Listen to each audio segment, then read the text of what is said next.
इमरान खान साहब की रिहाई का मामला। अब इमरान खान साहब की रिहाई ये मुझे ज़्यादा दूर नहीं लग रही और बहुत सारी वजूहात हैं उसमें, बहुत सारा बैक डोर चैनल पे बैकग्राउंड में बहुत कुछ एक्टिविटीज़ हैं। तो मुझे ये मालूम पड़ा है कि इमरान खान साहब की रिहाई जो है वो बहुत ज़्यादा दूर नहीं है और इमरान खान साहब की रिहाई का जो सिलसिला है, क्योंकि इमरान खान साहब की बरतरफी शुरू हुई थी वाशिंगटन से। प्रेसिडेंट बाइडेन इंतज़ामिया उनको झूठ बोल के और उनके बारे में, इमरान खान साहब के बारे में बहुत ज़्यादा झूठ बोले गए और वो जनरल बाजवा ने बोले थे और अपनी एक्सटेंशन के लिए बोले थे और ये कहा था कि मैं इसराइल को, मेरे ज़िम्मे है इसराइल। तो इसलिए वो झूठ बोल के और वो सारा रशिया बयानियाँ, प्रो रशिया बयानियाँ, प्रो चाइना बयानियाँ, ये सारा कुछ करके उन्होंने ये काम किया था। तो प्रेसिडेंट बाइडेन जो थे वो वैसे भी फितरी तौर पे भी और अदरवाइज भी पॉलिटिकली वो क्लोज थे पीपल्स पार्टी के और जो डेमोक्रेट्स थे वो उनके करीब थे और नून लीग के करीब थे डेमोक्रेट्स, क्योंकि बिल क्लिंटन प्रेसिडेंट थे जब नवाज शरीफ साहब को सजा हुई तो बिल क्लिंटन ने नवाज शरीफ साहब को रिलीज करवाया था और ये कारगिल के बैकग्राउंड में बात हो रही है। तो बिल क्लिंटन ने उनको रिलीज करवाया था नवाज शरीफ साहब को और उनको सऊदी अरब भिजवा दिया था एनआरओ के जरिए और फिर उसमें किंग अब्दुल्ला का भी रोल था। तो अब प्रेसिडेंट ट्रंप हैं जी। प्रेसिडेंट ट्रंप जो है वो और रिपब्लिकन जो है वो पीपल्स पार्टी और पीएमएलएन के करीब नहीं है, इनके अपोजिट हैं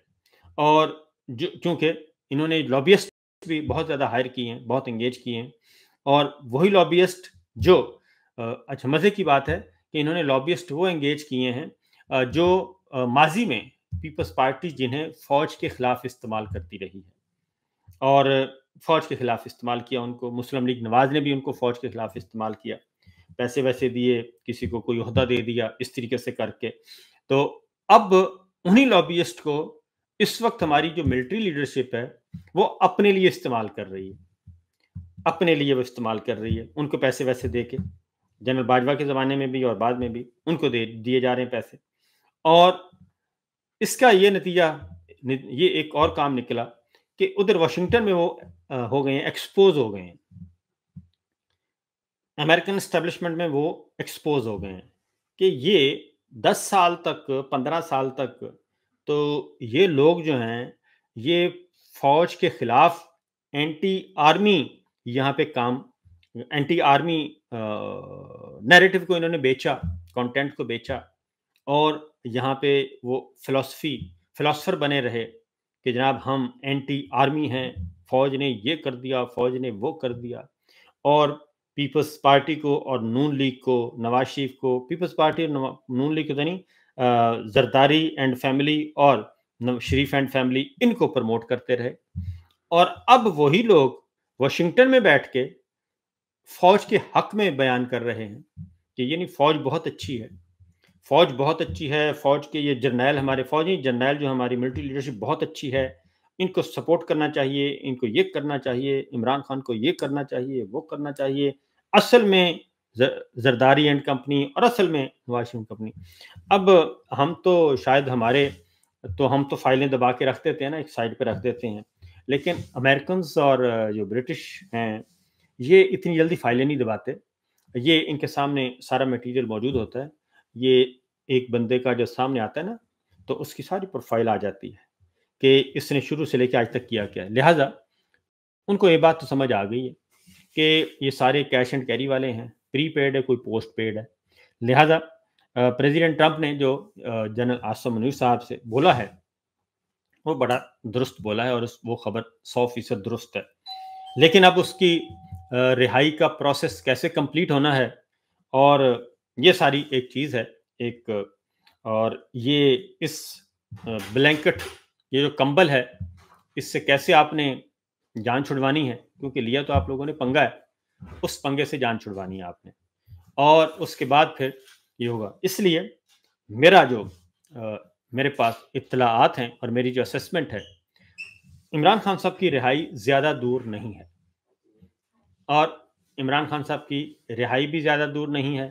اور اس کو کیسے کیا جائے گا کمپلیٹ، اس پہ ذرا تھوڑا سا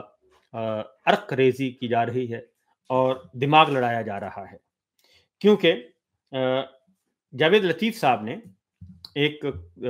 اچانک آنن فانن ایک انٹرویو دے دیا ہے، اور چونکہ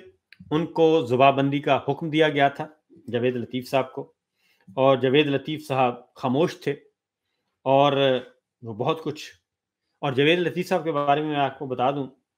کہ وہ بہت ہی کلوز ہیں نواز شریف صاحب کے بھی اور مریم صاحبہ کے بھی بہت کلوز ہیں،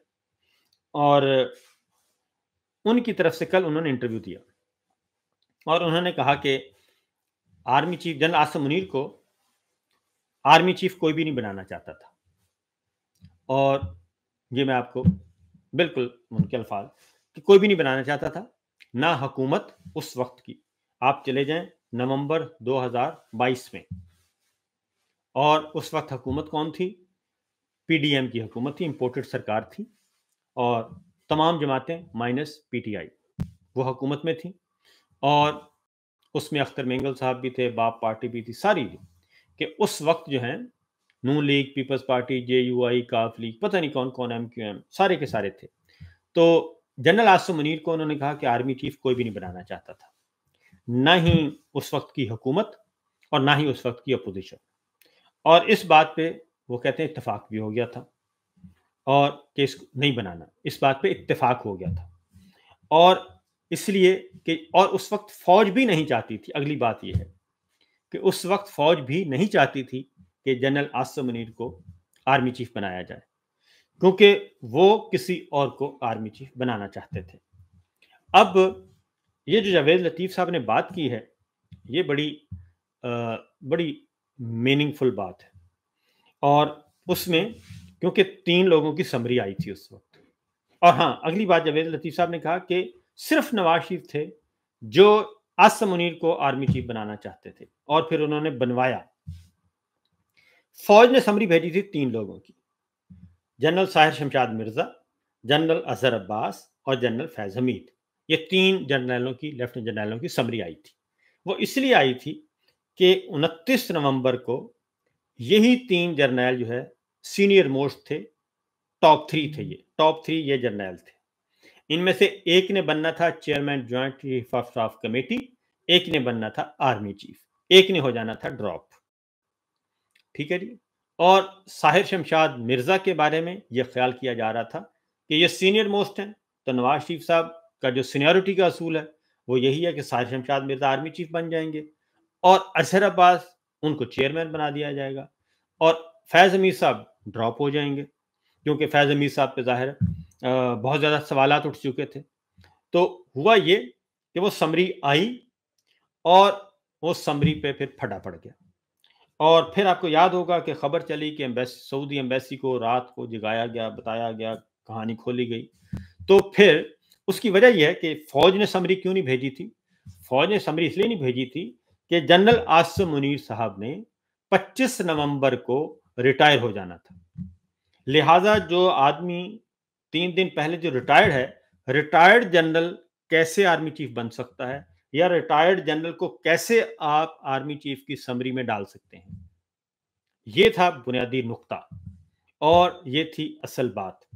تو اس لیے اس کو پھر زبردستی انٹری اس کی دلوائی گئی، اور پھر اس کا طریقہ کار نکالا گیا۔ طریقہ کار کیا نکالا گیا کہ پھر ان کی 2 دن کی سروس ریٹین کی گئی،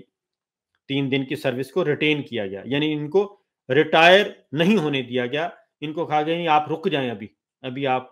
ان کی ریٹائرمنٹ کا نوٹیفیکیشن روک لیا گیا کہ آپ ابھی رک جائیں۔ ان کو ریٹین کیا گیا، ریٹین کر کے 3 دن بعد ان کو پروموٹ کیا گیا، اسی وہ 3 دن کا جو گیپ ہے وہ ابھی تک موجود ہے، کیونکہ یہ بات جو ہے وہ بہت سارے لوگ ہارش وے میں بات کرتے ہیں، لیکن یہ قانونی طور پہ درست بات ہے کہ جنرل عاصم منیر کو آفٹر ریٹائرمنٹ کے بعد ان کو ان کی سروسز لے کے ان کو آرمی چیف بنایا گیا، کیونکہ وہ फौजी कवानीन के मुताबिक, मिलिट्री रूल्स के मुताबिक, पाकिस्तान में राइज कानून के मुताबिक वो 25 नवंबर 2022 को बतौर लेफ्टिनेंट जनरल रिटायर्ड हो चुके थे। उनको रोका गया और उनको बाद अज रिटायरमेंट उनको 4 स्टार बनाया गया और फिर बाद अज रिटायरमेंट उनको 5 स्टार बना दिया गया। तो इसलिए अब नवाज शरीफ साहब जो हैं वो बज़िद थे आसिम मुनीर साहब के लिए। आसिम मुनीर साहब जो हैं, अब वही बात आ जाती है कि मामला फिर पीछे की तरफ जाएगा कि ये मामला कब से इनके दरमियान चल रहा था। तो ये मामला बड़ा पुराना चल रहा था आसिम मुनीर साहब के दरमियान और नवाज शरीफ साहब के दरमियान, और बहुत ज़्यादा देर पहले इनके रवाबित हो चुके थे। क्योंकि आज तो हल्का सा भी वो कहते हैं ना, एक इल्ज़ाम लगा देते हैं, अच्छा इसके साथ इसका